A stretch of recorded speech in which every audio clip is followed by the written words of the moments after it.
Boa noite, leitoras. Que alegria começar esse vídeo, o primeiro de 23 do nosso desafio de leitura do Clube Entre Sapatos e Livros. Eu estou muito feliz em ter você aqui, muito feliz porque você que está vendo esse vídeo nesse momento aceitou o meu convite, aceitou o desafio de ler Mulherzinhas durante o mês de janeiro, ler comigo, acreditou no meu trabalho, na leitura guiada que vai acontecer. Então, estou extremamente feliz por ter você aqui comigo. Para quem não me conhece, pode ser que tenham algumas mulheres aí que tenham entrado, tendo sido levadas pelas amigas, pelas irmãs, pelas primas. Então, vou me apresentar bem rapidinho. Eu sou a Priscila, Priscila Aidar. Eu moro em Brasília, mas eu sou mineira. Sou casada com o Valério há 7 anos e meio. E nós somos pais da Aurora, de 2 anos e 10 meses, e da Antônia, que tem 10 meses. A literatura sempre foi uma grande paixão para mim. Eu estudei letras na Universidade Federal de Uberlândia. Posteriormente, eu fiz mestrado em literatura. Abandonei a vida acadêmica por uma série de motivos, mas continuei amando a literatura. E nos últimos anos eu descobri algo que eu já sabia, mas não com tanta ênfase, não com tanta formalidade. Eu descobri o quanto a literatura é importante na formação do nosso imaginário. Não só como entretenimento, não só como algo que pode me fazer uma pessoa mais culta, mas como algo que pode elevar o meu espírito e pode fazer de mim alguém mais empático, alguém que conhece melhor a vida humana, conhece melhor o outro. E pensando nisso, eu percebi como é possível aliar a minha fé. Eu sou cristã, sou de origem protestante, da Igreja Presbiteriana do Brasil, e eu entendi que é possível aliar a literatura, a boa literatura, à fé. Afinal de contas, todos os arquétipos da literatura ocidental, da grande literatura ocidental, eles têm base bíblica. Eles se basearam naquilo que nos diz a Escritura. Então, por que não unir essas duas coisas para abençoar pessoas, especialmente mulheres? Porque eu sou uma mulher, Deus tem me chamado para trabalhar com mulheres. E é por isso que surgiu Entre Sapatos e Livros e tem sido um sucesso. A escolha de Mulherzinhas foi justamente porque é um livro em que a temática cristã ela fica evidente. E é um livro muito gostoso de ler. Há mulheres aqui de diferentes backgrounds, há mulheres que já têm o hábito de leitura, mulheres que amam a literatura, e há outras que estão começando agora, que estão buscando leitura, que estão querendo aprender mais sobre isso. Então é um livro que abarca todas nós. É um livro que vai alegrar tanto aquelas que já têm o hábito, quanto aquelas que estão começando agora. E eu tenho certeza que vocês vão amar esse livro, vão amar as personagens dele. Então hoje a gente vai falar do primeiro capítulo. Eu vou usar nas citações que eu disser, quando eu ler alguma citação, eu vou usar essa versão aqui, gente, que foi a edição que eu sugeri quando o Clube do Livro surgiu. É uma edição da editora Planeta. Isso não quer dizer que se você está lendo em outra edição, você ficará prejudicada. Não tem nada a ver. Na verdade, as traduções, pelo que eu percebi nos livros que eu folheei, outros que eu tive a oportunidade de ver até de forma virtual, as traduções são muito parecidas. Mas quando eu fizer uma citação, quando eu falar de páginas, eu vou falar dessa edição aqui. E aí você procura aí na sua edição qual é o trecho que eu estou citando. Tudo bem? Combinado? Então vamos lá, vamos falar sobre o primeiro capítulo. O primeiro capítulo, Brincando de Peregrinas. O que nos diz esse capítulo?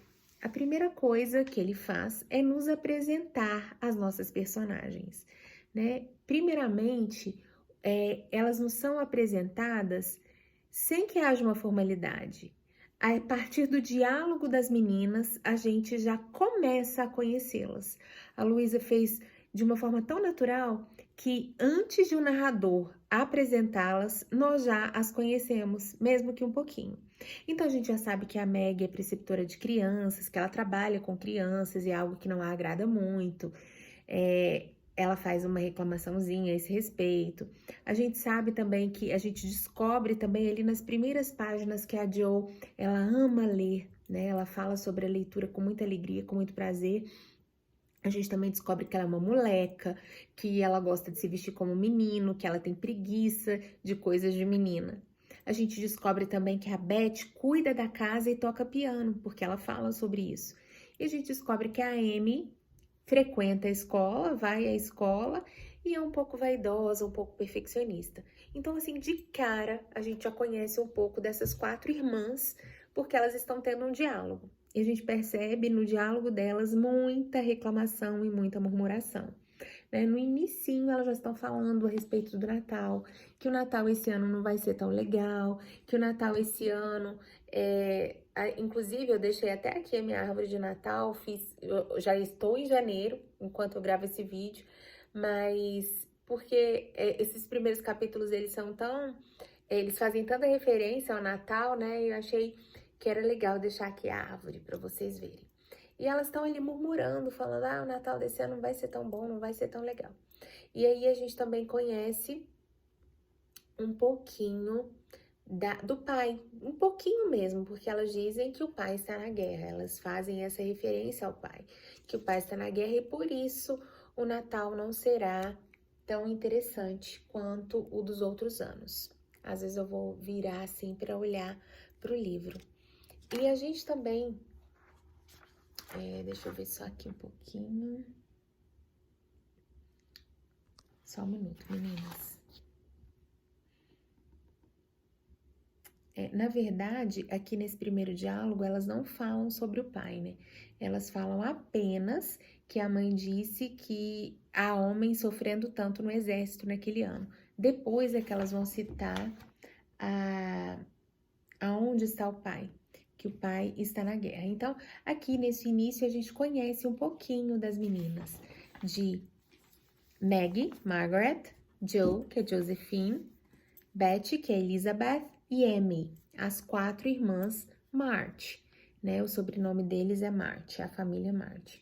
Depois que o narrador faz esse jogo conosco de nos apresentar essas meninas a partir delas mesmas, então ele até faz um pequeno diálogo conosco, com os leitores. Ele diz assim, na minha versão aqui na página 12, ele diz assim: como os jovens leitores gostam de saber, ou seja, ele se dirige a nós, é um narrador onisciente, né? O foco narrativo que a gente chama em literatura de narrador onisciente, ele sabe tudo o que está acontecendo, ele conhece os sentimentos dos personagens, ele conhece bem os personagens, e aqui ele está sendo levemente intruso, porque ele conversa conosco, ele conversa com o leitor. E é importante que nós, como leitores, estejamos atentos à fala do narrador. Além de imaginar os personagens, é importante também que nós imaginemos esse narrador. Como é esse narrador? Que tipo de voz ele tem? Inclusive, é uma dica, se você puder ler em voz alta, faça isso. Né? Imagine também esse narrador, pense a respeito dele, por que ele conta essa história? Em que tom ele conta essa história? Qual é a voz dele? Ele é um homem ou uma mulher? Esse também é um exercício imaginativo. Então, aqui, como eu disse, na página 12, ele age como um narrador intruso, porque ele fala assim, como os jovens leitores gostam de saber, ou seja, ele está falando pra gente, né? Nós, os jovens leitores, como as pessoas são, vamos aproveitar este momento para dar-lhes um pequeno esboço das 4 irmãs que sentavam se tricotando no crepúsculo, enquanto a neve de dezembro caía silenciosamente lá fora e o fogo crepitava alegremente dentro da casa. E aí ele faz as apresentações formais das 4 irmãs. Ele fala a idade delas, ele dá características físicas de cada uma delas, mas nós já as conhecíamos um pouco devido às reclamações que elas fizeram nas 3 primeiras páginas. E aí depois a gente conhece, então aí que elas vão falar do pai, né, que o pai está na guerra, que o pai não está em casa, que o pai foi à guerra, e também da mãe, né, a mãe mais esplêndida do mundo. É tão lindo isso, né, quando o narrador fala dessa mãe, lá na página 15, quando a mãe chega do trabalho e então ele vai apresentar para nós, leitores, a mãe dessas meninas. Ela não estava vestida com elegância, mas era uma mulher de aparência nobre, e as meninas achavam que a capa cinza e a touca fora de moda cobriam a mãe mais esplêndida do mundo. Então, a senhora Marty era uma mãe muito amada por essas filhas, e nós vamos entender por quê ao longo da leitura. E aí, chega então o ápice do capítulo, que é a chegada da carta do pai, né? Elas ficam extremamente felizes e alegres com a chegada dessa carta. E aí a gente vai entender por que esse pai foi para a guerra. Ele não tinha idade para ir como combatente, ele foi como capelão. E quando a gente vê isso, a gente entende então qual é o ponto central do capítulo 1. Qual é o ponto central deste capítulo? O cumprimento do dever. É, obviamente, a apresentação dos personagens, porque como nós entenderíamos o romance sem que nós conhecêssemos um pouco de cada um dos personagens. Mas a autora, ela já faz questão de mostrar que valores ela tem e que valores ela imprime nas suas personagens. É o cumprimento do dever. E a gente vê isso desde lá no iniciozinho. Olha só, na página 9, a Meg diz o seguinte: vocês sabem que a razão pela qual mamãe propôs que não tivéssemos presentes neste Natal é porque seria um inverno duro para todos. E ela acha que não devemos gastar com prazeres enquanto nossos homens sofrem no exército. Não podemos fazer muito, mas podemos fazer nossos pequenos sacrifícios e deveríamos fazê-los com alegria. Ainda assim, temo que não conseguirei. Então, falando sobre sacrifício, sobre negar-se a si mesmo, sobre cumprimento do dever. Valores cristãos tão esquecidos nos nossos dias, tão renegados nos nossos dias. Dias em que amarmos a nós mesmos é a lei, né? Fazermos aquilo que nos dá prazer, independentemente das consequências, independentemente do próximo, independentemente do outro. Então, aqui a gente já percebe os valores que esse livro nos trará, né? Podemos fazer nossos pequenos sacrifícios e deveríamos fazê-los com alegria. Ela diz no final, ainda assim temo que não conseguirei, porque ela sabe que ela é humana e todas elas sabem das suas limitações, mas também sabem o que devem fazer. Depois, um outro trecho que eu separei, 2 trechos da página 16, também que tratam do cumprimento do dever. Deixa eu encontrar aqui.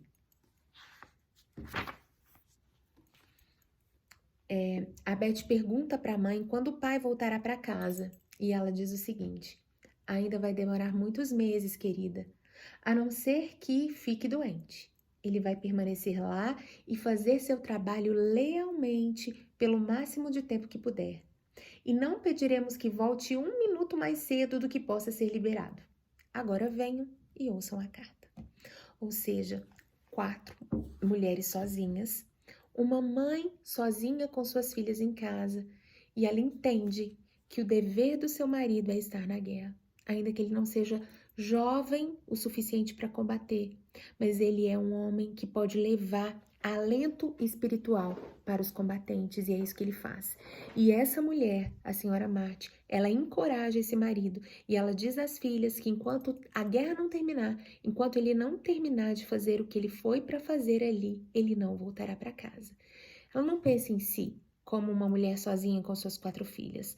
Ela pensa no seu país, ela pensa no papel importante que seu marido cumpre nesse momento de guerra. Outro trecho que nos fala sobre o cumprimento do dever também está na página 16, e é o seguinte: quando alguns trechos da carta, o que diz o pai para essas filhas? Ele não reclama, ele não fala muito com muita melancolia, ele não fala de saudade, mas ele as encoraja a continuarem cumprindo seu dever. Olha o que diz o Sr. Marty: envia a todas elas o meu amor e um beijo. Diga-lhes que penso nelas durante o dia, rezo por elas à noite e encontro o melhor conforto no amor delas em todas as horas. Um ano parece muito tempo para esperar até vê-las, mas lembre a elas que enquanto esperamos, podemos todos trabalhar para que esses dias duros não sejam desperdiçados. Sei que vão se recordar de tudo o que disse a elas, que sejam filhas amorosas para você e cumpram suas tarefas com lealdade. Lutem com coragem contra os inimigos mais próximos e superem a si mesmas também, para que quando eu voltar possa ter mais afeto e orgulho que nunca das minhas mulherzinhas. Então, olha o que esse homem faz. Ele encoraja suas filhas a lutarem contra si mesmas, a lutarem contra suas próprias inclinações, para que elas cumpram os seus deveres, os seus trabalhos, o seu dever de boas filhas, o seu dever de boas funcionárias, porque Maggie e Joe já trabalhavam, né? A gente vê a Maggie que ensina crianças, ela fala isso já lá no começo, e a Joe que cuida de uma velha, que em breve nós saberemos quem é, que é a tia Marty. Um pequeno spoiler aí, mas acho que não atrapalha, não. Logo à frente nós vamos conhecê-la. Então, ele inspira essas meninas com o seu exemplo, porque ele está lá cumprindo o seu dever e ele diz na sua carta que é isso que elas devem fazer. E elas choram e elas se emocionam. E aquelas meninas que no início do capítulo reclamavam dos seus deveres e do seu cansaço, Maggie cansada de ter que cuidar daquelas meninas, a Joe de cuidar da velha, daquelas meninas não, daquelas crianças, a Joe de cuidar daquela senhora, daquela velha, rabugenta, a Betty, ela não é muito de reclamar, a gente vai ver que ela é uma menina muito meiga, mas ela fala que, depois aqui no final, né, que o fardo dela é limpar a casa, né, são os espanadores e também tem inveja das meninas que têm um piano bom. E a Amy, que se diz, até anotei aqui para não esquecer, egoísta, ela fala do seu egoísmo, né? Cada uma delas vai falar de um defeito. A Amy fala do egoísmo, a Maggie fala da vaidade, da sua vaidade com o corpo físico, a Joe do seu descontrole, que é muito difícil controlar o seu temperamento, e é quando a Amy fala, a Beth fala da pequena inveja que ela sente das meninas que têm bons pianos. E aí é uma confissão e elas se comprometem a serem melhores filhas, melhores meninas, por causa da carta do pai. E aí a gente entende por que o título do capítulo é Brincando de Peregrinas, né? É uma alusão, é uma referência ao clássico do John Bunyan, O Peregrino. É um livro importantíssimo para entender o livro Mulherzinhas. Se você não conhece O Peregrino, é um livro bem pequeno, bem curtinho, é um livro infantil, mas é um livro maravilhoso, é um clássico da literatura cristã. Como esse é um clube cristão, então eu não posso deixar de recomendar a leitura de O Peregrino. O protagonista de O Peregrino chama-se Cristão. E aí o peregrino é o quê? É a jornada do cristão. Nós somos peregrinos nessa terra. E a jornada dele até chegar ao céu, tudo que ele vai passar nesse tempo dele aqui na terra. E ele carrega os fardos, e é disso que elas estão falando, né? Dos fardos, das dificuldades que cada uma delas carrega. Mas o pai as encoraja a não reclamar e a cumprir o seu dever. É sobre isso esse primeiro capítulo. E eu espero que ele tenha sido muito edificante para vocês, porque ainda nós temos aí pela frente mais 22 tão bons quanto este. Eu só queria deixar um recadinho para vocês. Dia 9 agora vai estrear no cinema o livro, tá até aqui, o filme Adoráveis Mulheres. O livro Mulherzinhas, ele já foi adaptado inúmeras vezes para o cinema. Eu quero pedir a vocês que não assistam. É uma sugestão, obviamente, né? Cada uma faz o que preferir, mas eu acredito que assistir o filme vai atrapalhar vocês. Primeiro porque tem spoilers, muitos spoilers, e há coisas aqui que são interessantes de você descobrir na leitura. E, além disso, vai atrapalhar a sua imaginação. Depois você não vai mais pensar na Maggie com cara de Maggie, na Joe com cara de Joe. Você vai pensar naquela atriz que você viu lá no cinema, lá no filme. Então depois a gente assiste, depois que sair, que for pro Netflix, que for pra internet. Hoje tá tão rápido, né? Os filmes saem de cartaz no cinema e logo já vão pra internet. Então depois vocês assistam. É isso, gente. Amanhã tem mais um vídeo, o vídeo do segundo capítulo. Deus abençoe vocês e mais uma vez, muito obrigada pela companhia.